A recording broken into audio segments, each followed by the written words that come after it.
Damon Rocky Gause was a major in the 27th Bombardment Group in the U.S. Army Air Corps, where he received the Distinguished Service Cross Award. Next, the major's son, also named Damon, discusses compiling his father's World War II journal into a manuscript, which includes accounts of being captured by the Japanese in the Philippines and later escaping from the Bataan Death March. It's about 45 minutes. Can start again by putting in a plug for, first of all, for the session that will conclude first. Stick around, if you will, for the fascinating story of the Marines in World War II. This next session promises to be a gripping story based on the true life account of Major Damon Rocky Gause. Told by his son, Damon L. Gause. Damon himself was born on December 7th, 1943, a date that will be familiar to many of you. Born in Athens, Georgia, he was raised and still lives in the small town of Jefferson, Georgia. He graduated from the University of Georgia, has followed a career in construction and real estate development, and is himself the proud father of two children, Ginger and Lance, who reside in Jefferson with their father. I turn it over now to Damon L. Gause.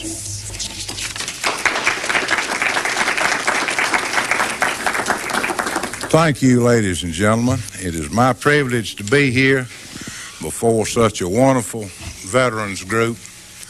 I travel around the country as a tribute to the American fighting men and women of World War II predominantly. All veterans are important to me, but my father's generation is very dear to my heart.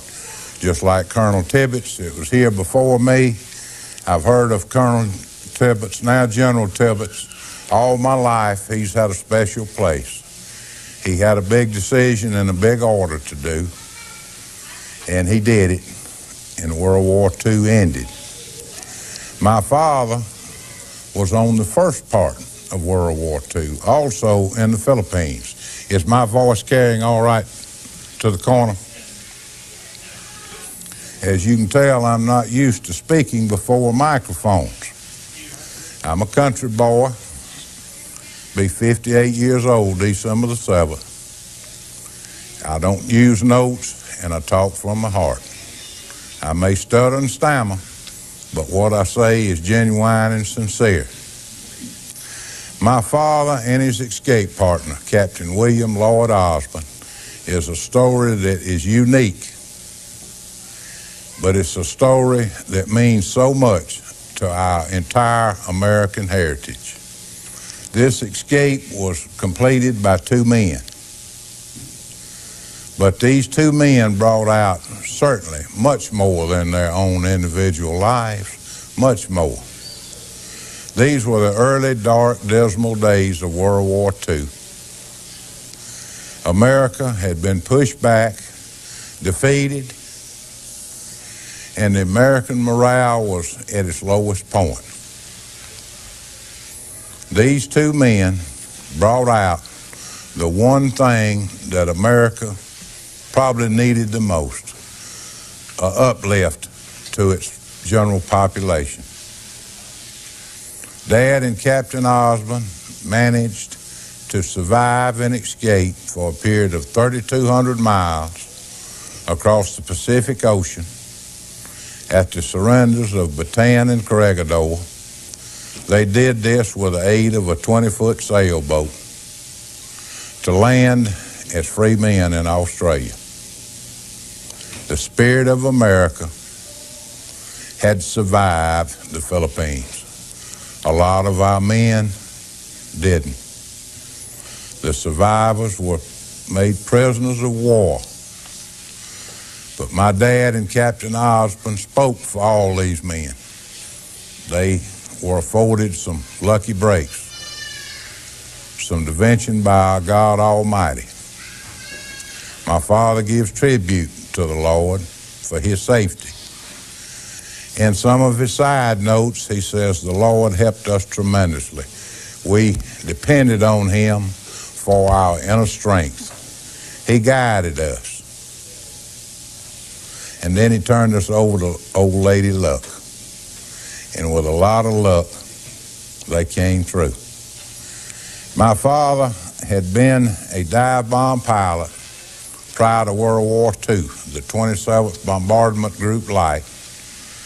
Had married my mother, also a small rural country girl from Jefferson, Georgia. That's in extreme northeast Georgia. He shipped out for the Philippines, arrived there on November the 20th. My mother had made plans to join him after he got settled in. But unfortunately, we were drawn into a war by the Empire of Japan, first at Pearl Harbor, 8 hours later in the Philippines, where we were again surprisingly attacked. My father's group's planes did not arrive. He and his group were assigned to the Army Infantry. In other words, they were told to dig in, take a rifle, and hold on. The Japanese timetable, as we found out later, they were to take the Philippines, they thought, in 3 weeks.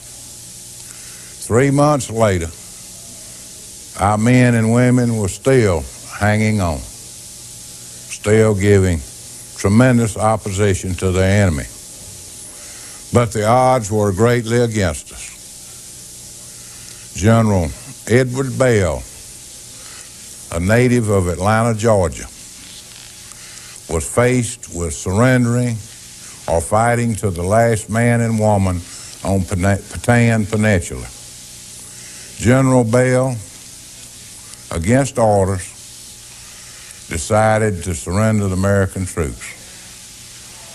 Not living at that time, not in General Bell's shoes, but studying history and reading everything I could read about the character of General Bell, in my opinion, General Bell did the right decision. He saved a mass slaughter of our troops there. My father, of course, was surrendered, gathered up on what we all know is the Bataan Death March. 65 miles our troops were forced marched, no food, no water, and they were killed and died by the hundreds. The Filipino soldiers that were accompanying them died in much larger numbers. My father quickly realized he didn't think any of them were going to survive this. He made a break for it. He ran off the road into the jungle. Being a country boy, he was used to the woods, the streams, and he says, as afraid as I was, I don't think there was a Japanese soldier in the entire army that could have caught me. He ran down to Manila Bay, dived into the bay, and with some debris, was able to get several hundred yards in Manila Bay before the Japanese enemy got there with a machine gun. They shot numerous times, but like he said, they couldn't shoot as good as I could, and I'm thankful for that. He made it across the Corregidor. His eyes were swelled shut, sick, tired, depressed. He was pulled ashore by the holdout American soldiers on tiny Corregidor Island in Manila Bay. After serving 36 hours in the Malenta Tunnel Hospital, he asked to be put back on the front on Corregidor, was put on beach defense with the 4th Marines. Stayed there for the 30 days that Corregidor survived a terrific bombardment by our enemy, 24 hours a day practically. General Jonathan Skinny Wainwright sent word to the troops, I am going to surrender the island. We cannot hold out. I have thousands of wounded here in the hospital tunnels. The enemy tanks are coming ashore. We have no anti-tank devices, weapons. I can't stop them. And we all gonna lose our lives. So General Wainwright, Jonathan Skinny Wainwright, a very important American in American history. made the decision to surrender the island fortress of Corregidor. My father went to his commanding officer, a 4th Division Marine, Lieutenant Colonel Herman Anderson, and asked for permission to escape. He said, they have my serial number. If they ever put 2 and 2 together, I don't have a chance anyway. Colonel, can I go for freedom? The colonel answered my father, Gauls, you've done a good job here with the 4th Marines. I'm not telling you to escape, but bon voyage if you do.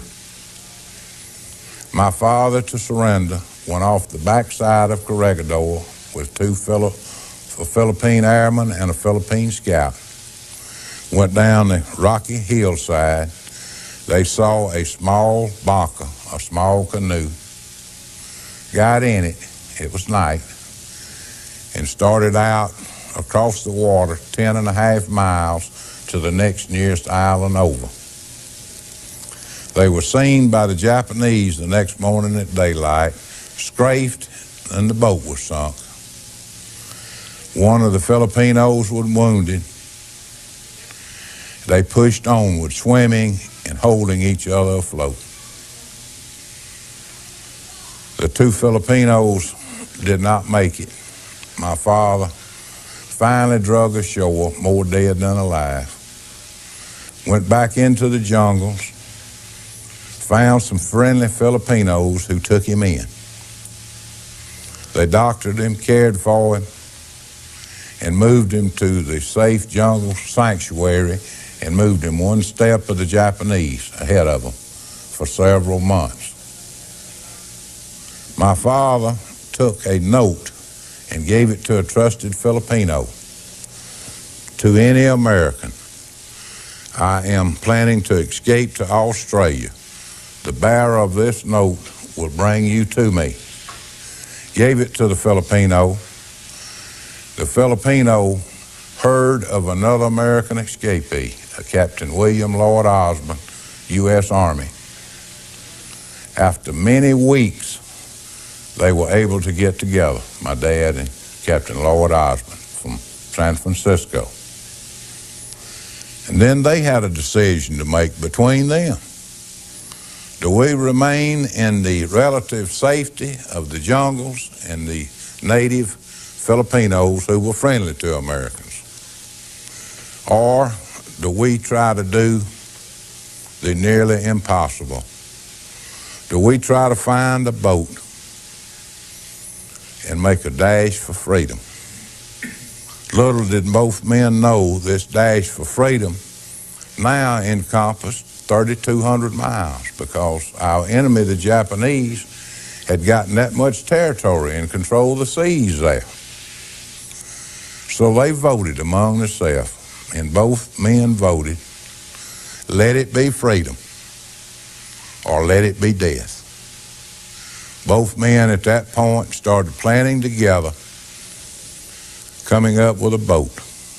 They found a native 20-foot sailboat, deplorable condition, fixed it up the best they could. Captain Osborne asked my father, Lieutenant Gauls, what's our chances of making Australia in this boat right here? Captain Osborne couldn't swim. He could dog paddle a little. This was before the days of life jackets. Just think what courage it would take on our part to get on a derelict sailboat for the unknown, no life jackets, and all we could do was dog paddle. My dad answered Captain Osborne, Captain, our chances are 50-50. Dad didn't know.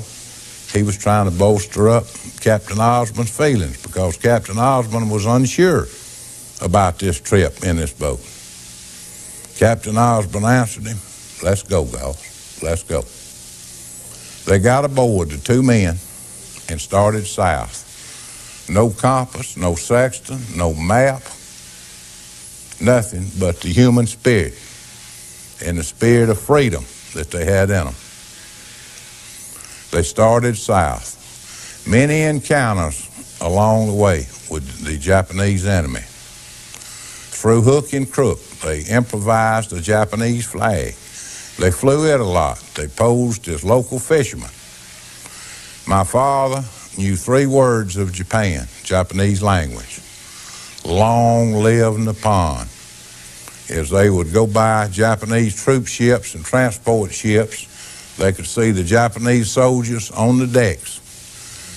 One thing that probably worked in my father and Captain Osborn's favor, Captain Osborn was 5 foot 5.5 inches tall. My father was 5 foot 5 inches tall. And as you know, the Filipinos are a short race of people. These 2 men were about the size of Filipinos. They'd been in the jungle so long, they were so dirty and so sunburned and then brown that they looked like Filipinos. They would wave to the soldiers and my father would scream out in Japanese, "Long live Nippon." The soldiers would wave back and they let them keep going. A few weeks en route, they got into a typhoon. 3 days, broke the mast off the boat. They had to lash themselves down to the boat with rope. Osborn screamed out at my father, "Gauls, now what's our chances to get to Australia in this boat?" Dad immediately answered him. Now, these are from Captain Osborn's own words in his own memoirs that I've just been supplied 2 or 3 months ago by his family. Didn't know all this. My dad screamed back over the storm, the wind, the rains, "Captain Osborn, I can sail this thing all the way to the United States if we need to." Lashed to the boat. It kept moving south. Every day it was a different encounter. No water, no food except stopping on a little local atolls or islands. Bargaining with the Filipinos if they'd bargain. If they didn't bargain, they'd steal what they needed. They got down into the Moro area of the southern Philippines, and the Sea Gypsies, a local seafaring group of Filipinos, they still live there. It's still dangerous territory. They stopped to try to bargain something off of the Sea Gypsies, as they were called. My father asked them. He got out on the sand. He drew an outline of Australia, and through his own way of trying to communicate, mostly sign language, he was asking them, "Australia, do you know where Australia is? How close are we to Australia?" To see if they were familiar with Australia. Oh, they clapped and hollered yes and stood up, and my dad said, "See, they're familiar with Australia. We're getting there, Captain." Captain Osborn says, "I don't know about this." I said, "Lieutenant, let's try one more." Captain Osborn knelt into the sand, drew the outline of the United States, and says, "Are we here? Here." They jumped up and did the same thing.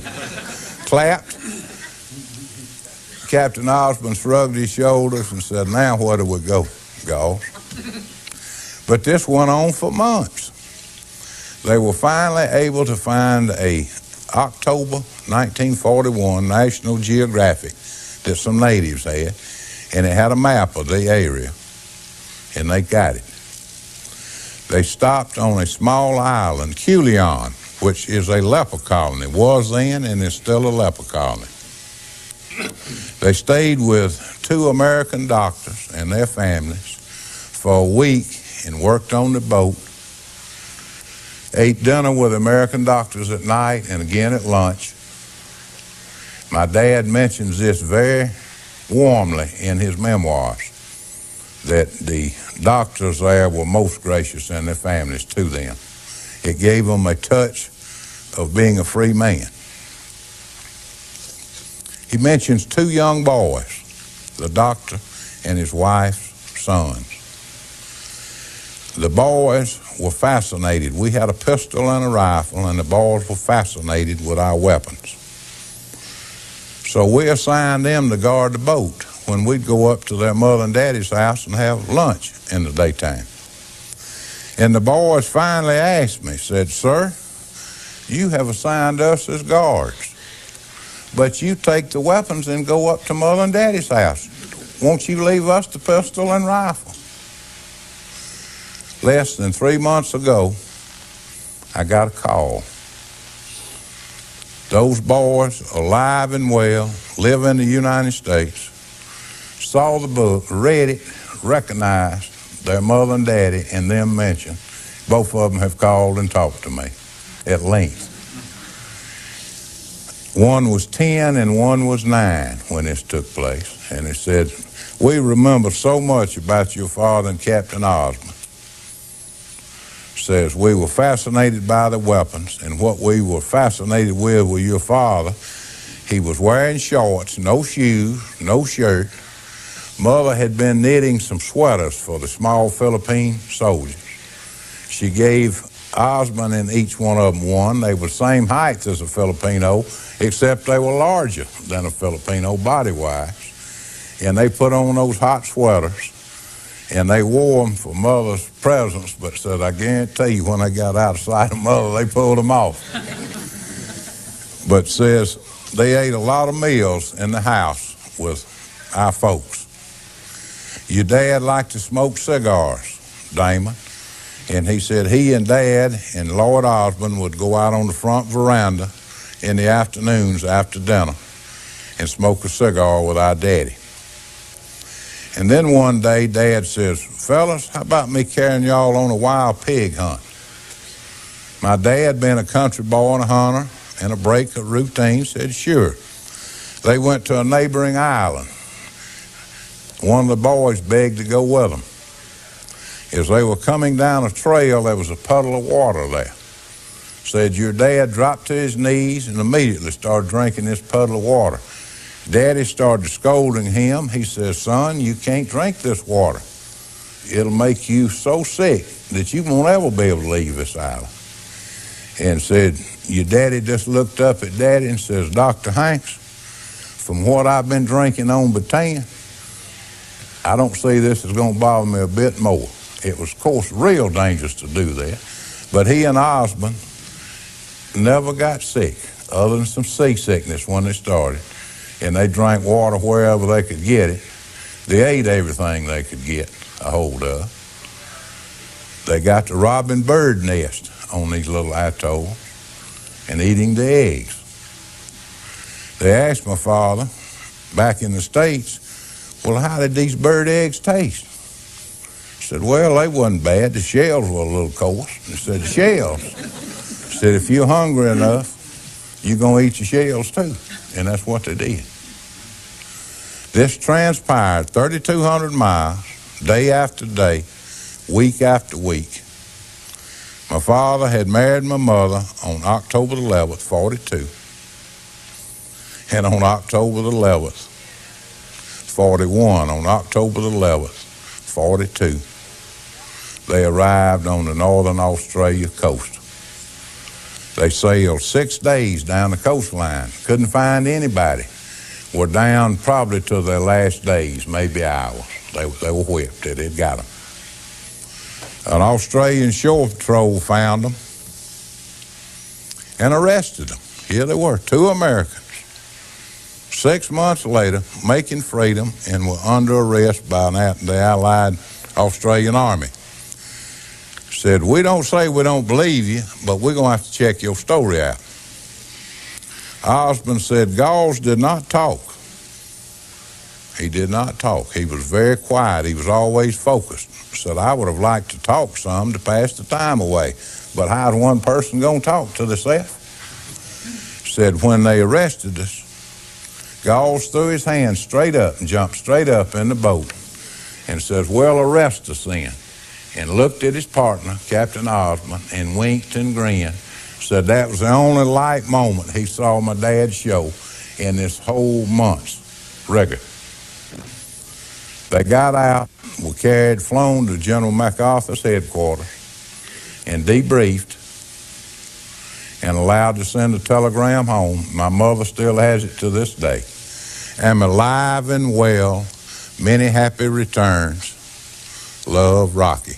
And we still have that. Now, is that luck or is that heavenly intervention? This book, it was framed during the war, certainly. But it is much more than a war story.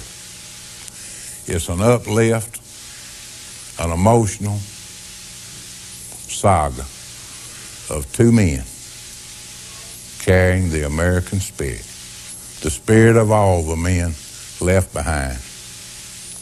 They made it. A lot of other fellows that was over there, had they had the same breaks that my father and his partner did, would have come through also.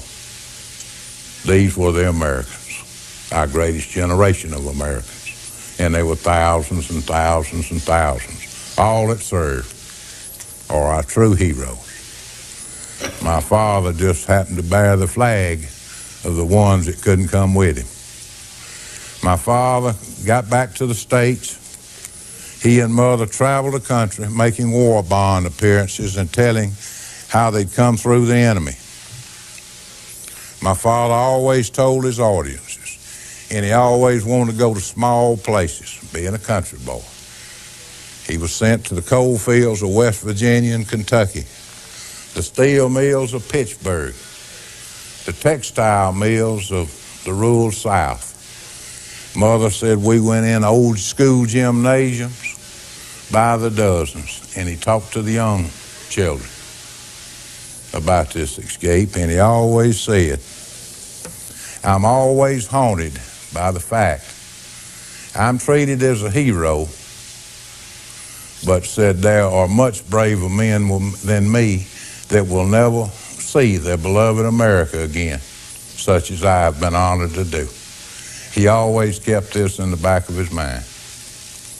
He sold war bonds for several months, but he grew tired of this. The war was raging in the Pacific and the European theater. He wanted to go back. He was told that his military service to America was over, other than his best use was for the promotion of war bonds. My father knew very little about war bonds. He was told to promote them and sell them, and he did this in a very unusual way. He'd tell the people, and the country people, I'm asked that our government needs the money for our war effort. I've been asked to sell these war bonds. Folks, I don't know what to tell you other than I don't know much about it myself, but our country needs the money. And I'm not telling you to take everything you've ever earned and put it in war bonds. But our country needs your help. He'd take out his wallet and buy the first war bond. Every time he talked, the crowds would come forth from that. And my mother has held these war bonds now since 1942 for me, that my dad bought when they were traveling the country and making these talks to the citizens of the United States. He grew tired of this. His escape partner was doing the same thing on the West Coast. His escape partner, Lloyd Osborne, was made 1st Battalion Commander of the famed Morales Marauders in Burma. We've all heard of that, hadn't we, fellas? It was a tough one.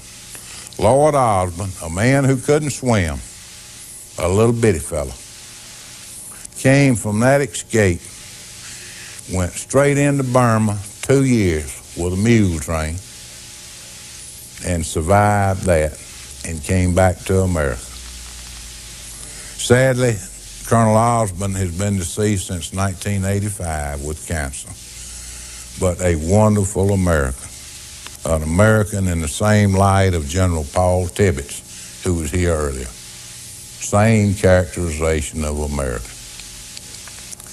My father, being a combat pilot, and the build-up in Europe was coming, My father wanted to go back to the Pacific, where his friends were now prisoners of war. His heart attachment was there.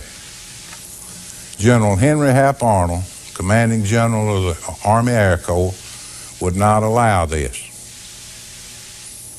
My father raised so much Cain about it from Georgia that General Arnold finally called and said, "Captain Gall, how about coming up here? I need to see you." My father and my mother went to Mr. and Mrs. Arnold's home, had a meal with the Arnold family. I said, "Mother, what do you remember about this meal in particular?" She said, "The one thing that I remember the strongest, son. We had a meal, General Arnold, his wife was there, and General Arnold's sons, or son-in-laws, she wasn't familiar, couldn't remember exactly. They were there dressed in military uniforms. Seemed like one was maybe the Army and one was the Navy. And their children were there. They served a before-dinner drink. They came around, and I didn't drink. Your dad told me, said, well, let them pour some in your glass and just hold it up to your lips and hold it in your hand. But I'm going to drink one. And my dad did. And said, my mother said, I was watching General Arnold closely. And they came over and poured him buttermilk in a glass. And he walked around talking and drinking buttermilk. She said, this is strange. I thought we only drank buttermilk in the Deep South. After the meal, they had an after-meal drink. The same routine took place. General Arnold had brought him another glass of buttermilk. After dinner, my mother went up to General Arnold and said, General Arnold, this is strange to see a man of your stature only asking for buttermilk. And he told her, Miss Gauls, the thousands of men that are under my direct responsibility, their lives are, I must always be at my best for their protection. And I will drink nothing but buttermilk while this war is still going on. That really stuck with my mother and till this day. And I think that was honorable for General Arnold. It's unusual, but it's a little true anecdote that did happen. It did happen. General Arnold wouldn't let Dad go back to the Pacific. He said, I can't. Not for what y'all came through. I can't let you go back. I want you to sell war bonds. Mother said the only time she saw a tear in my dad's face was that day when General Arnold told him.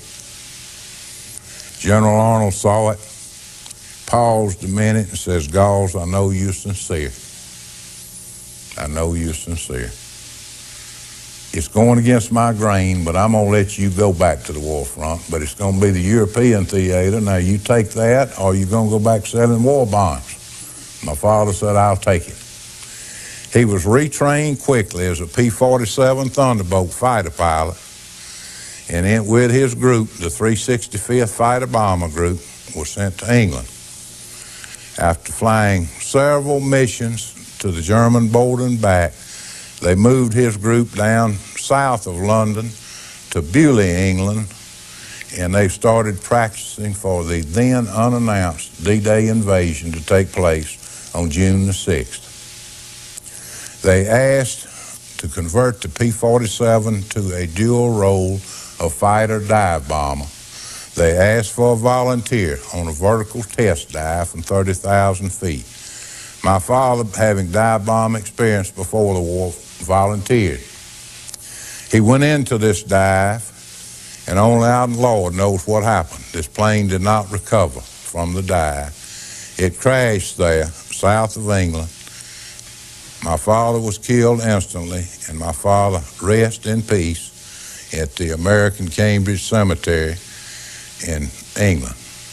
I've been asked many times, Damon, hadn't you rather have your father back here in rural Georgia in a church cemetery?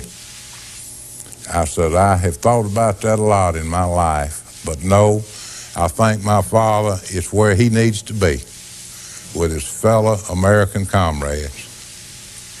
that didn't come back, and he lies by their side. Now that is probably a tragedy in itself, in a way. But what the Lord sometimes takes away, the Lord gives back. A few years later, my mother married another local country boy, Vernon Carter from Jefferson, Georgia. He too was in the Army Air Corps. He was at Pearl Harbor when the Japanese attacked us there. My dad, and I call him Dad, he's really my stepfather, but I've never called him that, and I don't feel that way. Took me and raised me the rest of my life as his. I don't have any of the stepchild feelings or hurts or drawbacks. I'm a rounded person with my parents, even though I had to lose my blood father when I was but 3 months old. So the Lord has blessed me. He certainly blessed me. My father left these memoirs with my mother and says, if you and my son ever want to get these published one day, maybe somebody will have interest in them. Hyperion. I'd never heard of Hyperion Publishers. So maybe some of you hadn't. They're owned by Walt Disney Enterprises. They're Walt Disney's publishing arm. Discovered this manuscript, asked to see it, and bought the rights to publish Dad's book. Little did we know at that time, Mother and I, movie interest is also gone. There's going to be a full-feature movie based on Lord Osborne and Major Damon Gause's escape. Not for themselves, but for America and all Americans. This book, they asked me to dedicate my father's book. I said I will, but I want to do it something simple, like my father would have wanted. This book is dedicated to all American defenders of freedom, both the living as well as the deceased. It's now in its 6th printing. It came out Labor Day last year. I travel as a tribute to all American veterans. I don't look at television much, but I travel and speak to the American veterans. This is emotionally very rewarding to me. And ending tonight, we're going to have a question and answer period here, and I'll be glad to field any questions. But if my father was here tonight, he would instruct me to say this: thank you, fellas, for holding on and winning that big one for us. I've been free all my life, and I'm appreciative. Questions?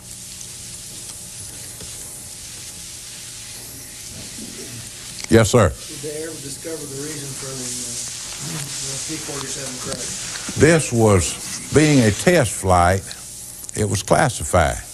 Had it been a wartime flight, the Gause family would have had information. General Ronald Fogelman, Air Force Chief of Staff, freed this information up for my mother and I. They attributed it to no cause. But in talking to some of the fellow pilots with my father that actually saw the crash, they lay it to compressionability. And it was new to the P-47, but from 30,000 feet in a vertical dive, they said the plane probably exceeded 700 miles an hour, and compressionability got it where it couldn't handle. Now, my father being short and strong, under 10,000 feet in heavier air, a man with reasonable strength could fight the controls out. But they believe that my father had a blackout spell in this steep dive, and of course would have been unconscious and could not have corrected the plane if possible at a low altitude. It would have been a difficult job to have done it, but I don't believe he had a chance to correct that. Yes, ma'am. I don't have a question. I just want to compliment your mother. There must have been a great love there between the two of them, for her to have instilled in you this love of your father and your love of country. Is she still living? Yes, 79 years old. Please We give live her about a my- mile apart. See her every day. Certainly will. There was, between her and my grandparent Gauzes, I was carried to see General Mark Clark. General Jonathan Skinny Wainwright came to see me in Jefferson. And General George Marshall, I was carried to see him. It was instilled in me from an early age how important the military and the bearing of the military and the feelings of the American people are to our survival. And this was instilled in me. And I have always felt that. And that's the reason I don't have any speaking training, not at all. And I couldn't speak with notes.